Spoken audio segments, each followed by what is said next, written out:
Sam. Yeah, so as I said, it's the first ever Insight Conference, first ever TED-style speech that we're giving here on Penn State Beaver. Hopefully it won't be the last. So I want you to imagine yourself waking up in your bed and a voice would ask you, what do you want to listen to this morning? You might go with something like Love Be Played by Bill Withers to brighten up your morning. Or if you want something more energetic, you can go with Wake Me Up by Avicii.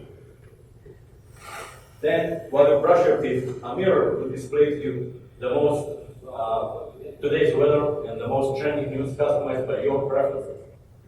And by the time you are in the kitchen, the coffee pot is already hot, and 2 pieces of toast come right off the toaster for you to grab on your way to your smart driverless car that will take you to work.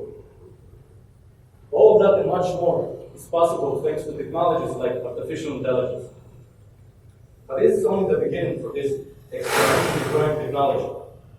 In the future, scientists believe that we will be able to create conscious mind inside of a machine thanks to this technology. So, AI has the potential to make our lives better and easier. However, a lot of people still have controversies, and people like Elon Musk and Stephen Hawking share their concerns about the future and the dangers of this technology. So why are these controversies? Is it possible to create consciousness instead of a machine? Why do we even need it? And quite frankly, what is AI anyway? Let's start with why. Back in 1955, a man named John McCarthy, known as the father of AI, because he was the one who coined the term artificial intelligence, he and his team of researchers came up with a reason for why we should have artificial intelligence, and it was to find how to make machines solve the kind of problems today reserved for us humans. And every scientist and every researcher ever since worked on developing AI had this mission in mind. But what is AI anyway? Well, according to Eric Horowitz, a computer scientist and the head of research at Microsoft Labs, he explains AI as the scientific study of the computational principles behind thought and intelligent behavior. But in more simple words, AI is just a program that is capable of rewriting its own code. So every time it makes a mistake, it changes its behavior, thus appearing to be intelligent to the outside beholder. In the book, Our Final Invention, written by James Parrott, he talks about the 3 levels of AI. The first is artificial narrow intelligence, also known as simple AI. And examples of this are things like an assistant, a self-driving car, or even a simple chatbot. So those examples are of things that we already have today. The next step will be artificial general intelligence. Now the main difference between narrow and general intelligence is this. Narrow intelligence can be better mastered at one task. It can be better mastered at driving, better mastered at chess or at Go. It's limited to one task. General intelligence will be better mastered at all tasks. So it would more likely resemble an android in the future, the kinds that you only see in movies and games nowadays. Now, this is where it gets interesting. This is the part where scientists believe that AI will start to develop its own consciousness, self-awareness. Only time will tell. And as this technology grows and expands at an exponential rate, it will finally be called artificial superintelligence. And by that time, it will be so vastly more intelligent and smarter than us that we can't even put a picture to it. We can't even imagine how it would look. And this is part of the concern. So if you still don't believe that creating consciousness inside of a machine is possible, I want to introduce to you the Church-Turing hypothesis. Alonzo Church and Alan Turing were 2 very famous scientists in the field of artificial intelligence. And together, they came up with this thesis. If a brain process can be expressed as a series of instructions, an algorithm, then a computer can process information in the same way.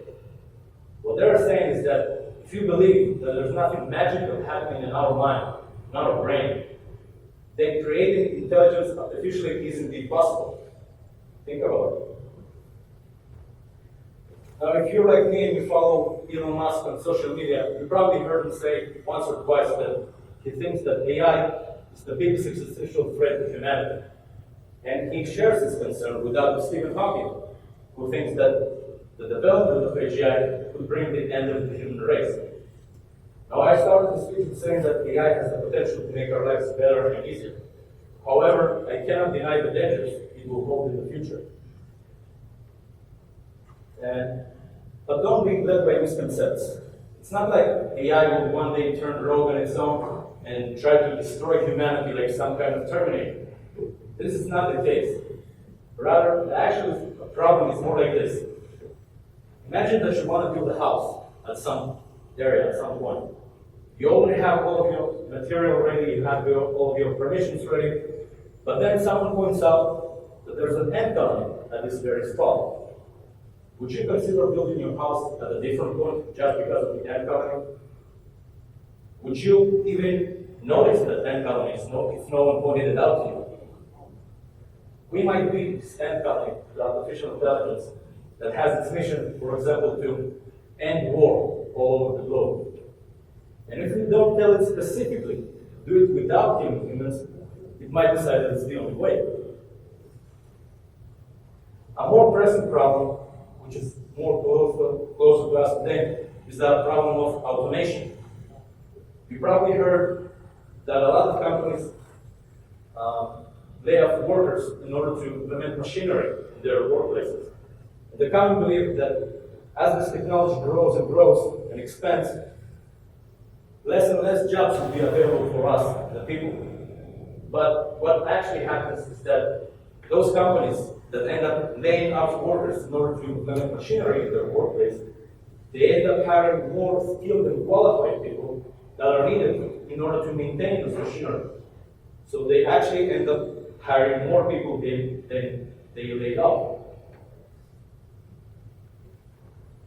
To sum up, artificial intelligence has the potential to make our lives easier and better in the future.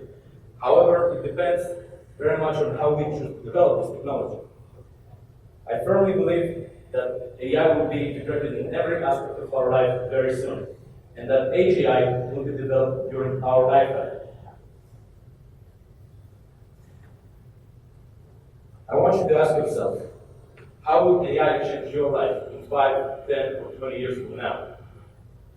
If we make the correct decisions, and if we put the right regulations on those who try to develop AGI, we might one day actually create a conscious mind that will be able to help us solve the kind of problems now reserved for us humans. Thank you.